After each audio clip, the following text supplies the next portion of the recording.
गजहंसं नरहरिवृषभं वामनं परशुरामं यज्ञं रामं कुमारं हयशिरसमधो नारदं राजराजं व्यासं कृष्णं च बुद्धं धृतकुरु वपुषां नौमि नारायणं त्वाम्।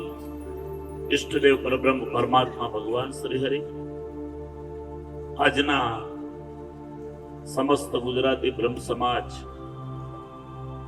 ના 20મા સ્નેહ મિલન પ્રસંગે ઉપસ્થિત ભાગવત ભૂષણ ભાગવતાચાર્ય શ્રી શરદભાઈ વ્યાસ, વાપી વિસ્તારના સંરક્ષક ડીવાયએસપી સાહેબ દવે સાહેબ, હરેશભાઈ મિશ્રાજી, અમિતભાઈ ભટ્ટ, મહેશભાઈ, આપ સૌ, હું તો બધા જ ચહેરા નામથી ઓળખું છું, પણ સાંજ પડી જાય, હજી વધારે સમય થઈ જાય એટલે નામ નથી લેતો. આપ સૌના ચરણોમાં વંદન. ખૂબ સરસ શરદભાઈ વાત કરી.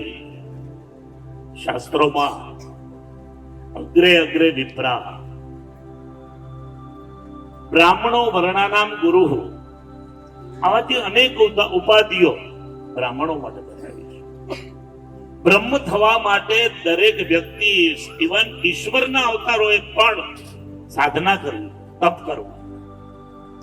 ત્યારે તમે તો સ્વયં બ્રહ્મ છો, જન્મથી બ્રહ્મ છો, અને એટલે જ તમને જગત વંદન કરે છે. રહી વાત સ્નેહ મિલનની, સંગે શક્તિ કલયુગે એ ન્યાય મળવું એ ખૂબ જરૂરી છે. આજનો સમય વિકાસ રોકેટ ગતિએ થઈ રહ્યો છે. હું એવું માનું છું કે સંસ્કૃતિનો વિનાશ પણ રોકેટ ગતિએ થઈ રહ્યો છે. વિકાસ ચોક્કસ છે, નો ડાઉટ. આપણે 10 વર્ષ, 20 વર્ષ, 25 વર્ષ, 50 વર્ષ પહેલા જઈએ, ડોક્યુ કરીએ તો આપણને એમ થાય કે ત્યારે ઘોડાગાડીઓ હતી, ગાડીઓ હતી, સાયકલો ક્યાંક ક્યાંક હતી, સ્કૂટરો તો જોવા મળે ત્યારે આનંદ થઈ જતો. સ્કૂટર વગર પેડલે, વગર મહેનતે ચાલે. અને આજે મિસાઇલ નો યુગ છે. પણ એ જ રીતે સંસ્કૃતિનો વિનાશ પણ એટલી ઝડપે થઈ રહ્યો છે. પરિવર્તન, ખૂબ પરિવર્તન આવી રહ્યા છે. પાશ્ચાત્ય સંસ્કૃતિને આપણે ખૂબ ઝડપથી સ્વીકારી રહ્યા છે, અને આનો ઉકેલ તો બ્રાહ્મણ સમાજ પાસે જ હોય છે. આજે જ મેં યુટ્યુબ ઉપર જોયું, જૈન સમાજે એવો ઠરાવ કર્યો, મધ્યપ્રદેશના જૈન સમાજે, કે દીકરી કે દીકરાના લગ્નમાં 6 આઈટમ થી વધારે આઈટમ હોય ત્યાં કોઈએ જવું નહીં, જમવા જ ન જવું, સમાજના લોકોએ પણ ન જવું. એ વાંચ્યા પછી અગ્રવાલ સમાજે પણ આ જ નિર્ણય કર્યો, કે જે જૈન સમાજે નિર્ણય કર્યો છે કે 6 આઈટમ થી વધારે હોય આઈટમ તો એને ત્યાં જમવા જવું નહીં. મને ખ્યાલ છે કે ઘણા વર્ષો પહેલા સુરતની અંદર સૌરાષ્ટ્ર લેવા પટેલ સમાજે એક નિર્ણય કરેલો આવો જ, કે રોડ ઉપર લગ્નનો વરઘોડો નીકળે ત્યાં લગ્નમાં જવું. આના કારણો ખરેખર તપાસવા જેવા છે, ચકાસવા જેવા છે, અને અનુકરણીય છે. અને આ અનુકરણ નું માર્ગદર્શન હંમેશા ઉપરથી, એટલે સાહેબે કીધું કે શરદભાઈ વાત કરી કે મસ્તિષ્ક છે, વિચાર પવિત્ર કે વિચાર અપવિત્ર મસ્તિષ્ક માંથી નીકળતો હોય છે. પણ જે સ્વયં બ્રહ્મ છે એના મસ્તિષ્ક માંથી હંમેશા પવિત્ર વિચાર જ નીકળે. એટલે માર્ગદ્રષ્ટા પણ તમે જ છો. એટલે વિશેષ સમય મારે નથી લેવો, કારણ કે હજુ વક્તાઓ ઘણા છે અને આગળના પ્રોગ્રામો પણ ઘણા છે. એટલે પણ જ્યાં જ્યાં આવી સમસ્યાઓ છે, આજે આપણે બર્થડે, આપણો બર્થડે કાપવાનો નથી અને ઓલવવાનો નથી. આપણી સંસ્કૃતિ એમ કહે કે આપણી સંસ્કૃતિ જોડવાની સંસ્કૃતિ છે, તોડવાની નથી. આપણી સંસ્કૃતિ એ પ્રકાશની સંસ્કૃતિ છે, પ્રકાશમાંથી અંધારામાં જવાની સંસ્કૃતિ નથી. પણ આજે જન્મદિવસ દીકરા દીકરીઓના એક દિવસ મંદિરમાં જઈ આશીર્વાદ લઈ પૂજામાં બેસી યજ્ઞમાં બેસી અને દીકરા દીકરીઓના જન્મ દિવસો ઉજવાતા.